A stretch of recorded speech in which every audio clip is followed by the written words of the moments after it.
I was recently looking through some files on my old computer, and I found some Distressed Watcher reviews that I did for That Guy with the Glasses back in the day that I thought were just lost to time after Blip TV shut down. Probably the best of the reviews that I found was my old review for the terrible Dungeons and Dragons movie, which you are about to watch now. The year was 1974, and everyone had really big collars. Gary Gygax and Dave Arneson had something more, a big idea to single-handedly create the modern role-playing game, which helped socially awkward kids everywhere avoid getting laid even longer. The game that they invented was, of course, Dungeons and Dragons. It was hugely popular and remains so to this day. And since it already focuses on mythical realms and storytelling, making a movie based on it seems like a pretty natural idea. In 2000, Silver Pictures and New Line Cinema finally brought Dungeons and Dragons to the big screen. And it sucked. Let's find out why. Let's watch Dungeons and Dragons. The lowly commoners, those without magic, are little more than slaves. So, we're given an introduction via voiceover, letting us know that the Kingdom of Izmir is run by the mages, an elite class of magic users, and everyone who isn't a mage is basically a slave. So being a mage in Izmir is like being a rich CEO in America, and being a peasant in Izmir is like being a working person in America. And if you happen to be a Republican, I've just alienated you for the rest of the video. Sorry about that. So, Jeremy Irons shows up to make you raise your eyebrow and think to yourself, Jeremy Irons, what are you doing? I'm not really quite sure how to describe what's happening here. He uses the lightning shooting abilities that he borrowed from Emperor Palpatine to look into the gyroscopic thingamajig, which creates a bad movie prop for him to use to attempt to control a dragon CG'd so poorly that you'd think it was on loan from the effects guys at Hercules: The Legendary Journeys. By the way, see the guy with the blue lips? Yeah, don't worry, I'm gonna mock the hell out of him later, but we've got some plot to get through first. Jeremy Irons can't control the dragon and it nearly kills him, which pisses him right the fuck off. So here's a question worth asking. Ever get Skittle mouth? You know when you eat a bunch of Skittles and your saliva gets too thick and too plentiful? Doesn't Jeremy Irons sound like he's got that going on right about now? May give them pause for thought. Then we meet our heroes. Ridley, who looks like what would happen if Hugh Grant and Leonardo DiCaprio raped the Backstreet Boys, and Snails, played annoyingly enough by cinematic antichrist Marlon Wayans. Just listen to this acting. Oh yeah, Ridley the Savior. That'll be the day. So, these two are thieves. Yeah, there's pretty much only one black guy in this entire movie, and his occupation is thief. Everyone okay with that? Okay, let's move on. They decide to rob the magic school, which seems like a stupid idea to me. That's like if you and I decide to go rob the highly trained M16-wielding ninja school. Meanwhile, in the school itself, Skittlemouth is trying to convince the Council of Mages to turn on the Empress because she wants to bring equality to the people. And if you're in power, equality is a very scary thing. The Council, being comprised of easily led sheep apparently, is like putty in his hands. Remove the scepter which lowers above our heads and destroy the threat of revolution forever. Then we meet the Empress. She whines about how everyone should be treated equally, and she can't believe that the council would turn on her.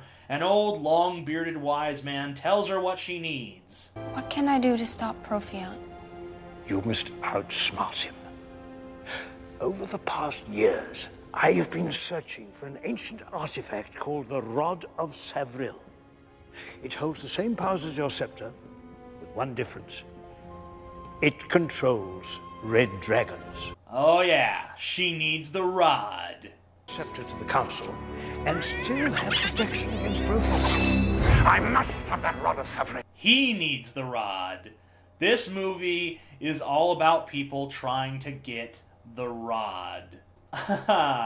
I think people who paid to see this movie in theaters got the rod. Okay, I think we have a second now to talk about old Blue Lips. So, why are his lips blue? Is he wearing blue lipstick? Are his lips naturally blue? Is he just really cold? Okay, I guess that's all the time we have. Our two, heroes break into the magic school and start stealing to their heart's content. Then, because even the movie realizes how boring they are, we cut back to the long, bearded man and his sidekick, the uptight girl with glasses. They're trying to find the rod. They both want the rod. How come only now are we looking for this rod? If it's so awesome, why only look for it when circumstances demand that you look for it?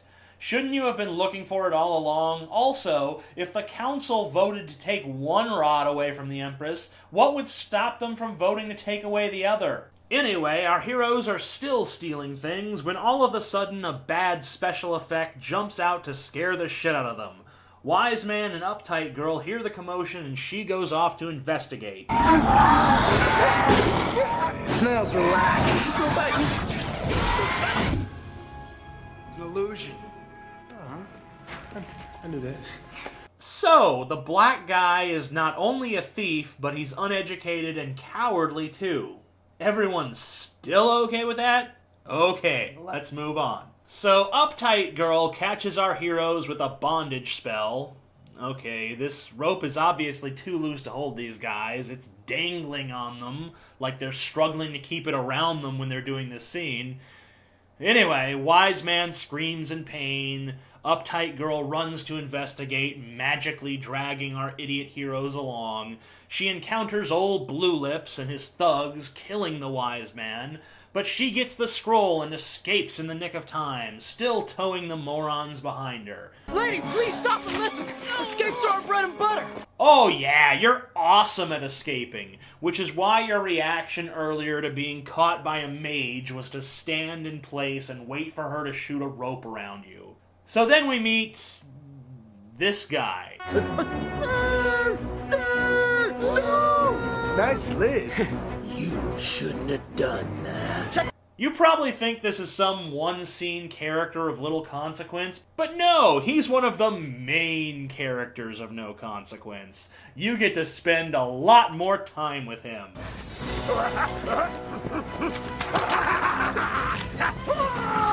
Isn't he charming? Post brigades at every sewer entrance and exit.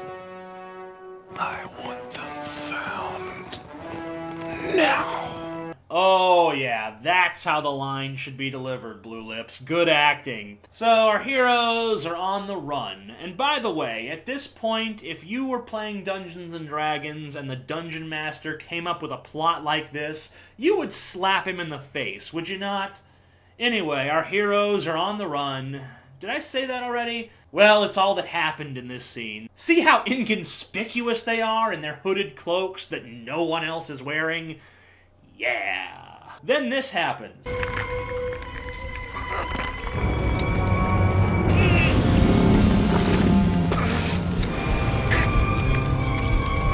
Yeah, not really sure what's going on, and it's not really explained. Then we go to Mos Eisley Cantina. Some other place. Our protagonists bicker meaninglessly about the class politics of their world, and I don't think I could care if my life depended on it. So let's move on. Through a progression of ludicrous happenings, our hero is sucked into the map. Then this guy delivers another line. Not let them escape, or you will suffer a fate far worse than that which hath been inflicted upon me. God damn, he's entertaining. I love him. Next thing you know, the pointless red-headed dwarf blathers meaninglessly in an unlikable and unentertaining manner until you want to shoot yourself in the face with a 12-gauge. So I say to myself, what do I got to lose? So I take that spear, I fire, I start to him. Then the black guy hits on the black elf. We gotta celebrate. Bartender, give me a bottle of your best wine. Make that your cheapest. Yeah, the only black guy in this movie is not only an uneducated, cowardly thief, he's also a womanizing cheapskate. Everyone still okay with this? Okay, moving on. It's about that time that old Blue Lips shows up again, and here's a question. What the fuck happened to Hugh DiCaprio, Backstreet Jr., and the uptight prude lady? They were sucked into the map, and... then what? Why is this movie waiting so long to explain what's going on with them? Why is everyone else just assuming they're okay? So, the heroes escape, blah blah blah, etc, etc, etc, whatever. According to the wraith inside the scroll, the rod we're looking for caused the Great War. Oh, is that all? Mm-hmm. Have you lost your damn mind? Oh, so we don't get to go into the scroll and see the wraith. We just get to hear about it. Cool, rock on. Maybe this whole movie should have used that tactic. The picture opens, and it's just Ridley as an old man sitting in a rocking chair, and he says, "Hey, remember when we went on that adventure? Those were crazy times." And then the movie ends. Roll credits, get on with your life. You know, if you look at this scene on mute, it looks like a movie whose plot is that a black guy reluctantly has to participate in live-action role-playing as part of his community service. And all these white nerds are trying to convince him how fun it is, much to his dismay. I don't know what's worse, the fact that this scene looks like that movie, or the fact that I wish I was watching that movie instead of this one. Just tell me one thing. If I help, who's gonna pay me? You know, I don't even think that was a line. I think that was the actor negotiating. How much do I get for being in this shit? However much, it's not enough, damn it. That's a terrible way to do business. And then our heroes go to some town to accost this random purple guy. The reasons are unclear and impossible to care about. I guess they're trying to find some kind of guild or something. I wish I cared, but I don't. I wish that I could find it in me to be curious as to these characters' motives, but I'm just not. I feel like I'm watching gears turn. This entire movie is like a Rube Goldberg machine, only not as interesting. They find the guild, but apparently the guild doesn't want to be found. Yes, well, I think you must be very accomplished to have such a precious morsel traveling with you. I like this guy. Let's make a movie about him. Okay, so in order to get some ruby or something, our hero has to go through a maze of horrors. Using his thief cleverness, he surmounts all the obstacles like a champ and obtains the ruby. But he is betrayed by awesome, bald, sexist thief guild guy. I seriously love this character. Why can't I stay with him? I want to see him betray people and objectify women some more. That'd be neat. A lot better than this bullshit. Anyway, then old Blue Lips shows up to ruin everything with his blue-lipped lameness. That's all that happens in this movie. They change location, they do something, or they bitch about something, and then old Blue Lips shows up and they escape from him again. It's so predictable. There is a scuffle of little importance. Marina, the uptight chick, is kidnapped. Then everyone else is kidnapped too, by hot black elf lady. I like how her chest plate has nipples. And that brings us to the halfway point, and I think we'll take a break here. You can catch the second part of Let's Watch Dungeons & Dragons next week. Before I begin, I should address an error I made in the first part of the review. See how inconspicuous they are in their hooded cloaks that no one else is wearing? Yeah, so I guess there are other people wearing hoods in this scene, right here. I apologize if this error shattered your life and sent you spiraling downward into a deep and pervasive ennui, crushing you beneath the weight of your self-loathing and haunting you with the specter of the bright and cheery person you used to be. Oh, and I'm also sorry about the D&D player joke I made that offended some people, which helped socially awkward kids everywhere avoid getting laid even longer. I didn't mean to offend anyone with this careless stereotype. D&D players are, in fact, well-adjusted and socially and sexually active people who are, quite frankly, pillars of society who we should all aspire to emulate in our daily lives. There. Feel better now? Let's move on. Old Blue Lips has captured, that girl, I forget her name. Marina! Right, Marina. He spends a whole bunch of time interrogating her with the lamest tactic ever. If I do not obtain the rod, I will die. Yeah, he's actually trying to play the sympathy card. I can suck the information I want right out of you. Well, goddammit, why didn't you do that in the first place? If you can just suck information out of people's minds, why are you fucking around with interrogation tactics in the first place? Superman doesn't fly Delta, motherfucker! If you got a power, use it! Enough of that, however. It's time to watch Marlon Wayans incompetently hit on the elf chick again. How old are you? 23. Yeah, I know I'm a little young for you. But what if I get my hands on an aging potion, huh? I'll sacrifice a couple of years for you. I'm 234. Well, damn. I didn't mean that much of a change. I don't know when I hate this movie more, when it's trying to be funny or when it's trying to be serious. Then I guess it's time to sneak into some place for some reason, to rescue Marina and get the scroll back, I guess. Because if they want to find the rod, they need the scroll. And they want the rod. And when I say that, I'm making a penis joke. Rod is one of the many slang terms for penis. So when I say they want the rod, it's a double entendre, because they actually want a rod, but when I say it in a certain tone of voice, I'm making it sound as if they want a penis, which is funny. So laugh. Let's go in. We were not meant to enter this place. This task they must complete alone. Wait. Why? Why must they complete the task alone? Is it written in a scroll somewhere, or... Okay, no explanation, I guess. Alright. So, Snails finds old Blue Lips' bedroom, I guess, but he starts sinking into the carpet, and old Blue Lips shows up to pull him out. Meanwhile, Ridley finds Marina. But enough of that. Let's get back to old Blue Lips beating the shit out of Snails and spouting the dumbest line in history. Just like you thieves. Always taking things that don't belong to you. Let's hear that again. Just like you thieves. Always taking things that don't belong to you. What? That's the definition of the word thief. How do you write that?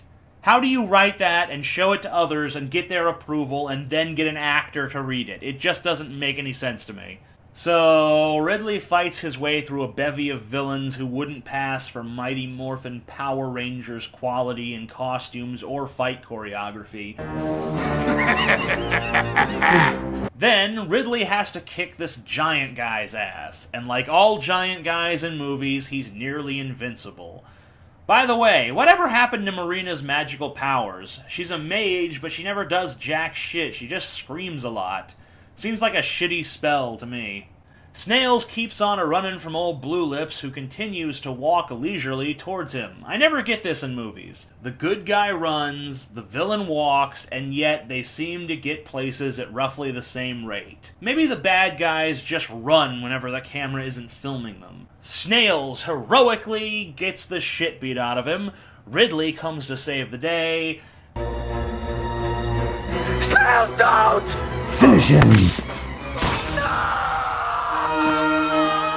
Fatality. Flawless victory. So, am I supposed to be sad about the fact that Marlon Wayans isn't in the rest of this movie? Because, honestly, it's probably the most promising thing to happen so far. It would be like if Jar Jar Binks had gotten chopped in half by Darth Maul in The Phantom Menace. It really does nothing but make the film better. So Blue Lips, fresh off taking this movie from a D- to a straight D by getting rid of Marlon Wayans, decides to pwn Ridley now too. Too bad that their friends the elf and the dwarf couldn't have come to help them, but as you all know... We were not meant to enter this place. This task they must complete alone. Yep. So Marina finally uses some magic. I guess that she can only use magic if she has the powder in that bag. That was probably explained earlier, but I was too busy hating this movie to notice. So, Marina saves Ridley and they escape in one of those wormholes, which conveniently closes right away. Why didn't the last one she made do that? I mean, at the time, I assumed that they just weren't as easy to close as they were to open. But now, this one closes as soon as she passes through it, so what gives? We then go to the council and listen to the Empress's speech. Have you all forgotten? This council was created to protect the people of Izmir. But ask yourselves, is this what you are doing? You know what? I think I'm on Jeremy Irons' side. At least his terrible speech is somewhat decent. This stilted wooden piece of shit is so poorly delivered, generic, and vague that I can't conceive of it moving or persuading anyone. I am not afraid. You're not anything! Your speech contains zero emotion. I think my GPS has more personality and passion. And down with the tyrants! And let the war begin! So I guess we're going to war. So Ridley is healed by Fat Spock, then he lectures Marina about magic and how humans are fucking stupid. Even in mythical realms, we can't escape this sanctimonious babble about how flawed we are compared to the rest of nature. You see, when dragons are born, they bring new magic with them. Magic is the life force of our world. It keeps nature and everything around us in balance. And if many dragons should die? Oh, life would wither as it must, and the balance would be destroyed. An inconvenient truth about dragons. So they whine about Snails being dead. Who cares? Snails sucked. And the movie tries to have emotional resonance, and God is it painful. It's like trying to draw emotional funds out of a bank account with no capital in it. You didn't invest in character development or making Snails seem like a real person with true depth of emotions, but now you expect the audience to boo-hoo about him being gone? That's just retarded. Then these two kiss, because the script says so, that's all. No real connection, no genuine emotion. They kiss because someone wrote that they should, and not because it makes sense, but because some cynic decided that romance might put a few more female asses in theater seats. So, Ridley enters the dungeon containing the rod, but his friends can't because a bad special effect is stopping them. He ventures through the cave until he discovers a room full of treasures and a skeleton holding the rod. Can we talk for a moment about how lame the rod looks? It looks like something you could buy at Toys R Us. Then the war begins! Mages versus dragons. This would be, maybe, the only redeeming part of the movie if it had a budget. But it doesn't, so everything looks fairly Sci-Fi Channel original movie. Meanwhile, old Blue Lips catches up with Ridley and now holds his friends hostage. He'll only release them if Ridley gives him the rod, and I'm not even going to make that into a penis joke at this point. Even I'm sick of it. Then give me the rod! Okay, maybe I'm not sick of it after all. Give me the rod! Give me the rod! Ridley does give him the rod, but Blue Lips doesn't keep his end of the bargain. This is his explanation as to why. Please note the ultra-dramatic head turn. You said you'd let them go! I lied. Kill them. Slowly. Well, they're following instructions to do it slowly, because despite having just been ordered to kill our heroes, the villains just stand around and wait to be killed themselves. Ridley's friends are now suddenly able to escape easily from the situation, and another semi-competent fight takes place. And now it takes a long time to close wormholes again, giving Ridley ample time to run in after him. So, welcome to the epic final battle, I guess. Jeremy Irons summons the Red Dragons and then has a seizure of some sort. Come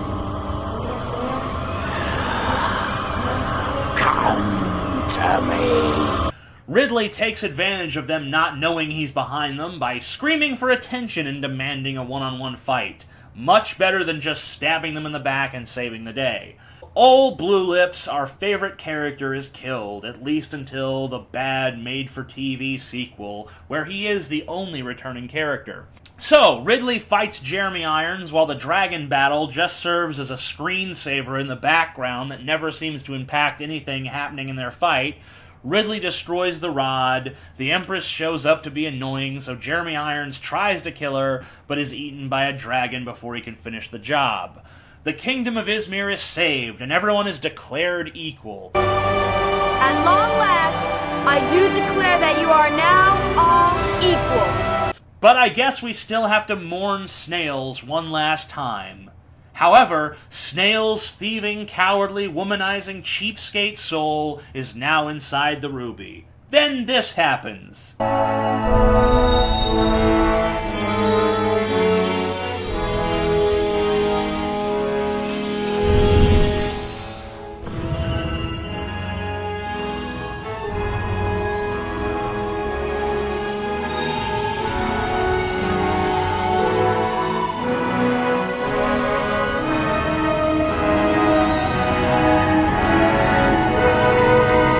The end. What a sack of dragon shit. What does this movie have going for it? The acting is rigid, the script is stupid, the costumes are silly, the characters are bland, the events are predictable. The only fun you have watching this is laughing at some of the particularly mangled deliveries, especially by Bruce Payne as Damodar, or as I call him, Old Blue Lips. His performance is terrible, but I'd be lying if I said it wasn't fun to watch. And I feel bad for D&D fans who were really disrespected and treated like garbage by this movie. They may not have been owed something 100% faithful, but they deserved something that was at least respectable. This film doesn't even come close to being something that anyone could or should respect. Avoid this movie like the plague, unless you've got some friends over and you feel like making fun of something together.